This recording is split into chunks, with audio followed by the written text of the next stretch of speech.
Colonel সাহেবটি এই গলতপুরে কবে থেকে এলো সেটা আগে বল দেখি, তারপরে দেখছি আমি। বেশি দিন না, মাসখানেক হলো। হেড স্যারের বাড়ির পেছনে ভবাদার বাড়িতে ভাড়া এসেছে। বাবা ওনার বাড়িতে গৃহপ্রবেশের পুজো করতে গেছিল। মাত্র মাসখানেক এসেই আমার পারমিশন ছাড়া ও ওর মেয়ের বিয়ে বানিয়ে দিল, তাও আবার আমাকে নেমন্তন্ন না করে। এত বড় বিগ সাহস! আমাদের সঙ্গে তো পরিচয়ই হয়নি, নেমন্তন্ন করবে কেন সেটা তো বোঝো। রেন্ডি, ইডিওস্টিকের মতো কথা বলবি না। ভুলে যাস না কর্নেল সাহেবের মেয়ে মানে আমাদেরও মেয়ে, ইয়ে মানে আমাদের পাড়ার মেয়ে। আর পাড়ার মেয়ের বিয়েতে পাড়ার ছেলেটা নেমন্তন্ন পাবে না, এটা কিছুতেই হতে পারে না। এখানে রাগ না দেখিয়ে তার থেকে বরং চলো না ওই কর্নেল সাহেবের সঙ্গে আলাপ পরিচয়টা করে আসি, তাহলে যদি আমাদের নিমন্ত্রণটা করে। পাঁচু ঠিক বলেছে গুলটে মামা। গুলটে মামা, গুলটে মামা, গুলটে মামা, ও গুলটে মামা, দুঃখ পেয়ে লাভ নেই। ওই কর্নেল বাবু গলতপুরের কাউকেই নেমন্তন্ন করেনি।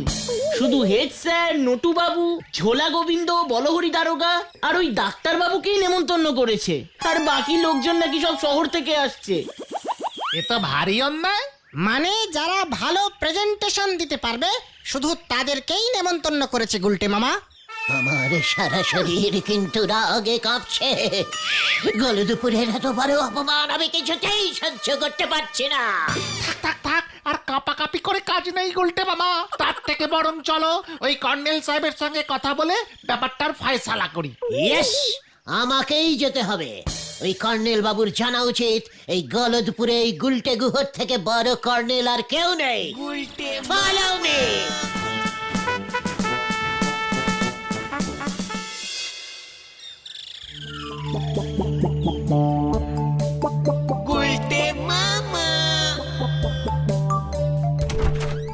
সাবধান! বিশ্রাম! মনে তো হচ্ছে তোমরা সবাই পাড়ার বকাটে ছেলের দল।